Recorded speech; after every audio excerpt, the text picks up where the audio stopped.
নমস্কাৰ।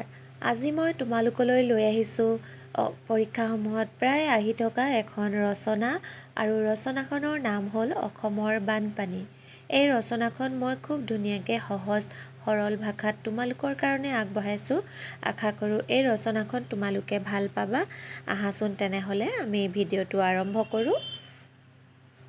অসমৰ বানপানী আৰম্ভণি। সাধাৰণ অৰ্থত নদীৰ পানী উপচি পৰি আশে-পাশে থকা শুকান স্থলভাগ বুৰাই পেলোৱা অৱস্থাক বানপানী বোলা হয়। প্ৰতি বছৰে বাৰিষা কালত অসমত বানপানী এক নিয়মীয়া সমস্যা হৈ পৰিছে। বানপানীৰ কাৰণসমূহ। বানপানী সৃষ্টি হোৱা মূল কাৰণসমূহ হ'ল অত্যাধিক বৰষুণ, নদীৰ গভীৰতা হ্ৰাস, ভূমিকম্প আৰু গৰাখহনীয়া আৰু মানৱসৃষ্ট কাৰণ আদি। বানপানীৰ অপকাৰিতা। বানপানীয়ে মানুহ তথা সমাজ জীৱনলৈ গভীৰ সংকট কঢ়িয়াই আনে।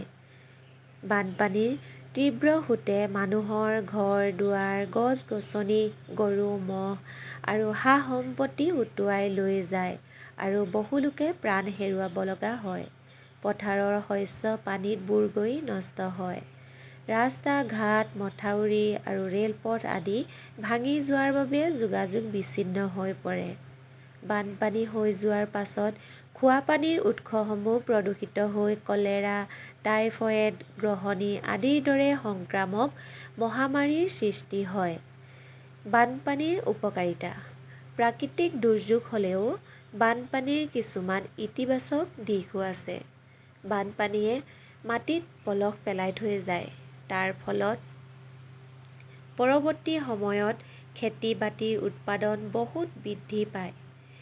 নদীৰ বুকুত বা যিকোনো ঠাইত জমা হৈ থকা আৱৰ্জনা আৰু লেতেৰা বস্তু বানপানীৰ সোঁতে উটুৱাই লৈ গৈ প্ৰকৃতি পৰিষ্কাৰ কৰে। প্ৰতিকাৰৰ উপায়। বানপানী সম্পূৰ্ণৰূপে ৰোধ কৰা টান, কিন্তু সঠিক পৰিকল্পনাৰে ইয়াৰ ক্ষয়-ক্ষতি হ্ৰাস কৰিব পৰা যায়। নদীৰ মথাউৰিসমূহ বিজ্ঞানসন্মতভাৱে আৰু মজবুতকৈ নিৰ্মাণ কৰিব লাগে। নদীসমূহ ড্ৰেছিং কৰি তলিৰ বালি, পলস আঁতৰাই গভীৰতা বৃদ্ধি কৰিব লাগে। ব্যাপকভাৱে বৃক্ষ ৰোপণ কৰিব লাগে যাতে গছৰ শিপাই মাটি খহি যোৱাত বাধা দিব পাৰে। বানপানীত আবদ্ধ লোকক উদ্ধাৰ কৰিবলৈ আৰু সাহায্য সামগ্ৰী বিতৰণ কৰিবলৈ চৰকাৰে আগতীয়াকৈ প্ৰস্তুতি চলাই ৰাখিব লাগে।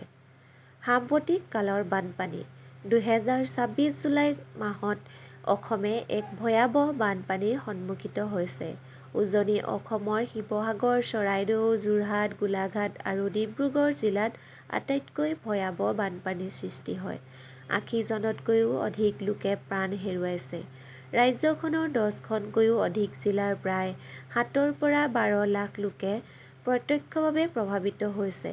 কৃষি, যাতায়াত, ঘৰ-দুৱাৰ, জীৱ-জন্তু, গছ-গছনিৰ ব্যাপক ক্ষতিসাধন হৈছে।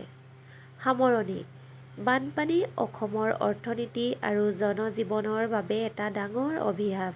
এই সমস্যাৰ স্থায়ী সমাধানৰ বাবে চৰকাৰ আৰু জনসাধাৰণ দুয়োপক্ষই সন্মিলিতভাৱে দীৰ্ঘম্যাদী আঁচনি গ্ৰহণ কৰাটো প্ৰয়োজনীয়। আজিৰ এই ভিডিঅ'টো তোমালোকে বাৰু ভালদৰে বুজি পালানে? আৰু কেনেকুৱা লাগিলে জনাবা। যদি মোৰ চেনেলটো ছাবস্ক্ৰাইব কৰা নাই তেনেহ'লে ছাবস্ক্ৰাইব কৰি ল'বা। তেতিয়া মই পঠোৱা নতুন নতুন ভিডিঅ', শিক্ষামূলক ভিডিঅ'সমূহ, তথ্যসমূহ তোমালোকে পাই থাকিবা। আজিলৈ আহোঁ, বাই।